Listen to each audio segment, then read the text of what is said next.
We begin by praising Allah subhanahu wa ta'ala in every situation. And we bear witness that He alone is to be worshipped and unconditionally obeyed. And we begin by invoking His peace and blessings upon our beloved Messenger sallallahu alaihi wasallam, on the prophets and messengers that came before him, and on his family and companions that served alongside him, and those that follow in his blessed path until the day of judgment. And we ask Allah to make us amongst them. Allahumma ameen. All praise is due to Allah in every situation. It was a note written by our brother Imam Marcellus Williams, rahimahullah ta'ala, may Allah have mercy on him, his final testimony before he was executed. And the first time that many people were introduced to this term, Alhamdulillah ala kulli hal. All praise is due to Allah in every situation. There are many celebrities and many athletes and many people who at the height of their success introduced the world to this term, Alhamdulillah, as they stood in triumph in a ring or in an arena, but probably none so more powerful than the written words of an innocent man as he was executed by a criminal justice system. Alhamdulillahi ala kulli hal. All praise is due to Allah in every situation.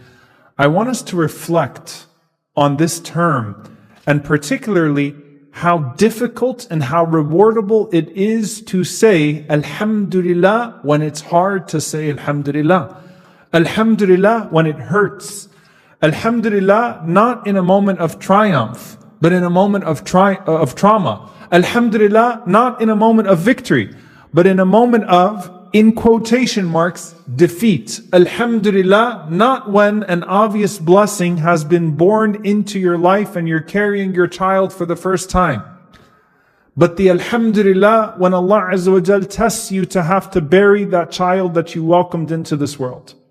The one that the Prophet ﷺ said that a house of praise, Baytul Hamd, is built for. Because it's so much easier to say Alhamdulillah at the moment of receiving a blessing than it is to say Alhamdulillah at the moment of losing a blessing, and there is a difference. There are two phrases of dhikr, two phrases of the remembrance of Allah subhanahu wa ta'ala that are probably the most frequent in our lives and the most difficult and rewardable to say at certain points in our lives. The Prophet sallallahu alaihi wasallam said, "Inna afdal al-dhikr la ilaha illallah." The best form of remembrance of Allah subhanahu wa ta'ala is la ilaha illallah, wa afdalu du'a, and the best supplication is alhamdulillah. The best form of dhikr is la ilaha illallah, and the best form of du'a is alhamdulillah. Now, those already are the best phrases that you can say. But there is a time in your life, and la ilaha illallah is probably the most frequent dhikr that you make as a Muslim. But there is a time in your life where it will be harder to say than any other possible word in your vocabulary. And that is the moment that you're leaving this world. يُثَبِّتُ اللَّهُ الَّذِينَ آمَنُوا بِالْقَوْلِ الثَّابِتِ. Allah Azza wa Jal gives firmness to those who believe with a firm word. What is that firm word? That moment of leaving this world, and someone says to you, and the Prophet ﷺ says, prompt your dying ones to say La ilaha illallah. It's so hard to say at those moments. You see tongues tied, you see hearts shut, you see eyes closed before someone can utter La ilaha illallah. May Allah allow each and every single one of us to have their dying words be La ilaha illallah. Because the first thing you're asked in your grave, Man Rabbuk, who is your Lord? And it doesn't matter at that point how many people stood over you as you were being buried and said, when the angel comes to you, say Allah. Because when the angel comes to you, it will shake you in a way that only a person who has that deep foundation of La ilaha illallah will be able to say La ilaha illallah. So it's a frequent dhikr, afdal dhikr. The best form of remembrance is La ilaha illallah. And the best time to say it is the hardest time of your life, which is the last moment of your life. May Allah Azza wa Jalla allow us to say it. Likewise, when it comes to Alhamdulillah, the Prophet ﷺ taught us about the blessings of Alhamdulillah. The Prophet ﷺ said that whoever eats food and says, Alhamdulillah alladhi at'amani hadha wa razaqnihi min ghayri hawla minni wa la quwwa. All praise is due to Allah who provided this to me, sufficed me with it, with absolutely no power or capacity of my own. The Prophet ﷺ said, غُفِرَ لَهُ مَا تَقَدَّمَ مِنْ ذَنْبِهِ. Allah will forgive him for everything that came before. And the one who wears a new dress or a new garment and says, Alhamdulillah alladhi kasani hadha min ghayri hawla minni wa la quwwa. All praises be to Allah who clothed me with this without any power or capacity of my own. غُفِرَ لَهُ مَا تَقَدَّمَ مِنْ ذَنْبِهِ. Allah will forgive them for everything that preceded, because there's an obvious blessing. The easiest thing to say when Allah gifts you with a blessing, it's instinctive, is Alhamdulillah, Alhamdulillah, Alhamdulillah. You won't find many Muslims tongue-tied at that moment when you shake them and say, hey, congratulations, Alhamdulillah. Even a person who's barely practicing Islam, at their graduation, at their wedding, or when something obvious happens, Alhamdulillah, Alhamdulillah, Alhamdulillah. But the real test is when a blessing is being taken away. And it's more rewardable at that point. The Prophet ﷺ said in an authentic narration, Inna afdala ibadillah, that the most blessed and virtuous of the slaves of Allah on the day of judgment are al-hammadun. May Allah make us amongst them. People of praise. People of praise. You see, they are identified by that praise because it's not circumstantial praise, it's a condition that they have. They are people of hamd. They're people who praise Allah subhanahu wa ta'ala, as the Prophet ﷺ said, in good and in bad times. They're hammadun. They're identified by the praise because the praise is not circumstantial, it's not conditional, it's who they are. Anything that happens to them, they immediately say, Alhamdulillah. Alhamdulillah. And who was the most obvious manifestation of that? Habibuna sallallahu alayhi wasallam, our beloved one alayhi salatu wasalam, who was authentically narrated that when the Prophet ﷺ had something good happen to him, something that made him happy, he said, Alhamdulillahi alladhi bi ni'matihi tatimmu salihat. All praise is due to Allah subhanahu wa ta'ala, who by His favor, all favors are completed, all blessings are made complete. So he praised Allah specifically, Alhamdulillah alladhi bi ni'matihi tatimmu salihat. It's by His favor that these blessings became complete, when something good came to him, sallallahu alayhi wasallam. And when something bad happened to him, or something distressed him, he responded, Alhamdulillahi ala kulli hal. Alhamdulillahi ala kulli hal. All praise is due to Allah in every situation. The words that Marcellus wrote on his last statement. All praise is due to Allah in every situation.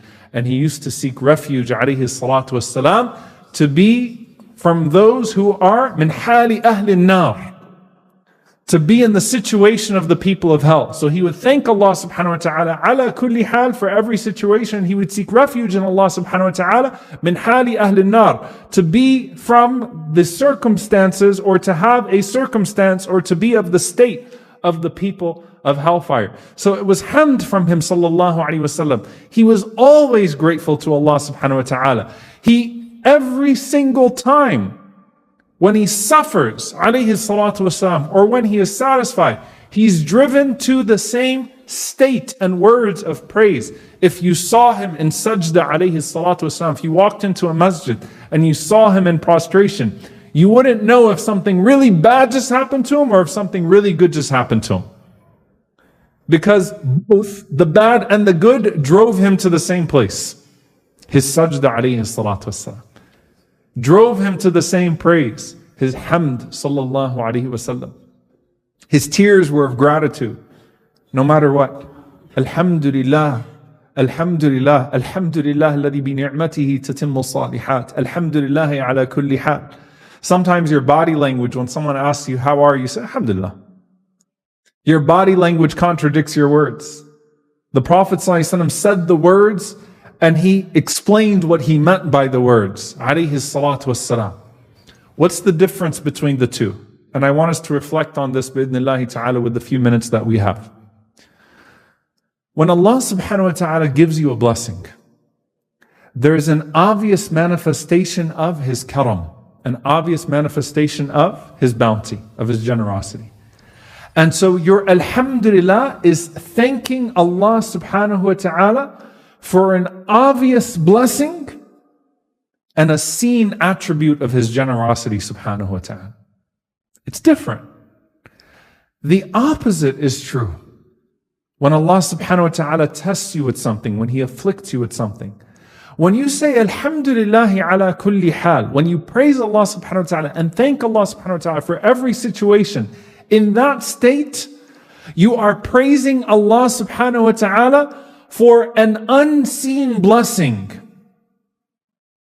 behind a seen trial. And you are explicitly praising Allah subhanahu wa ta'ala from a place of tawakkul, from a place of trusting Allah subhanahu wa ta'ala's wisdom, His unseen wisdom, rather than His obvious generosity. So there's a different manifestation of a blessing, and there's a different attribute of Allah subhanahu wa ta'ala that you're connecting yourself to. And if you were to take any one of us, and you were to say which one is harder to recognize, obviously it's the latter, not the former. Obviously it's the latter, not the former. And the former is to prepare you for the latter. Just like your practice of La ilaha illallah in times of ease and in times where you're not dying, where you're alive, where you can feel your heart beating, where it's easy to say La ilaha illallah, is to train you to say La ilaha illallah for the most consequential time in your existence on this earth.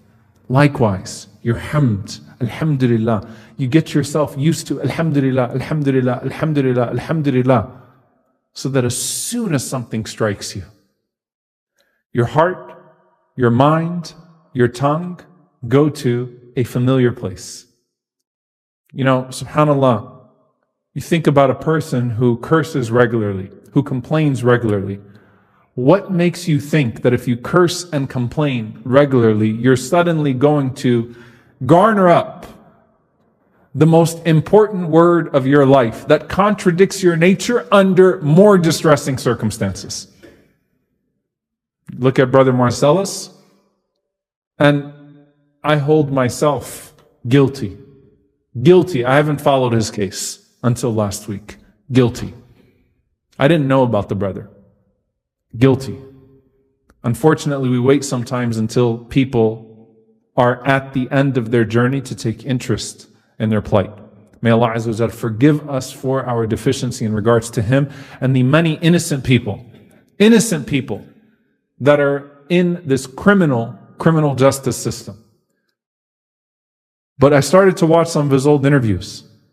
Hamd flows. Alhamdulillah. Alhamdulillah.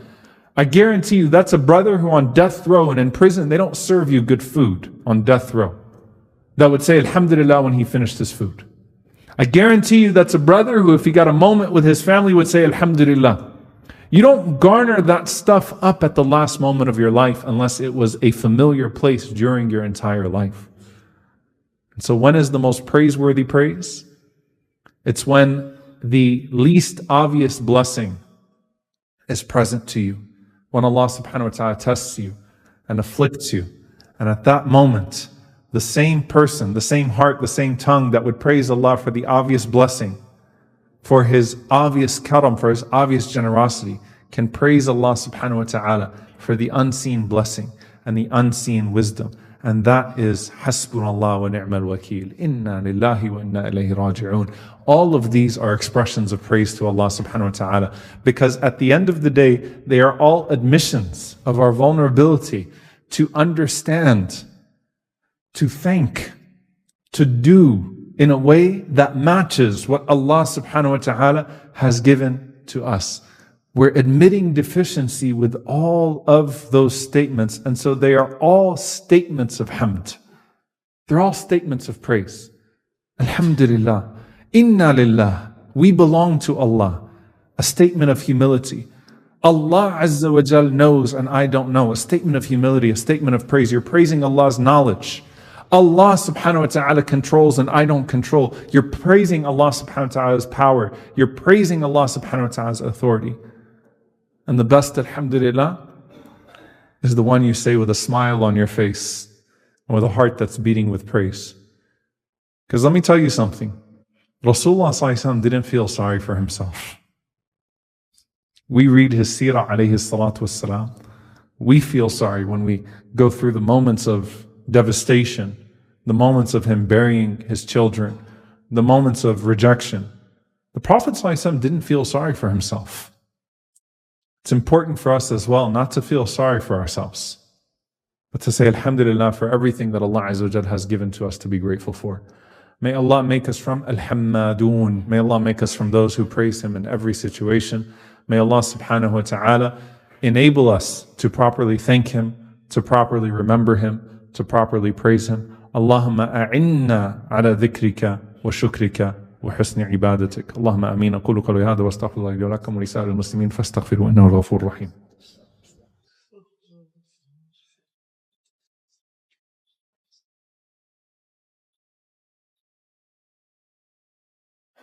Alhamdulillah. الحمد لله رب العالمين حمدا كثيرا طيبا مباركا فيه حمدا يليق لجلال وجهه ولعظيم سلطانه.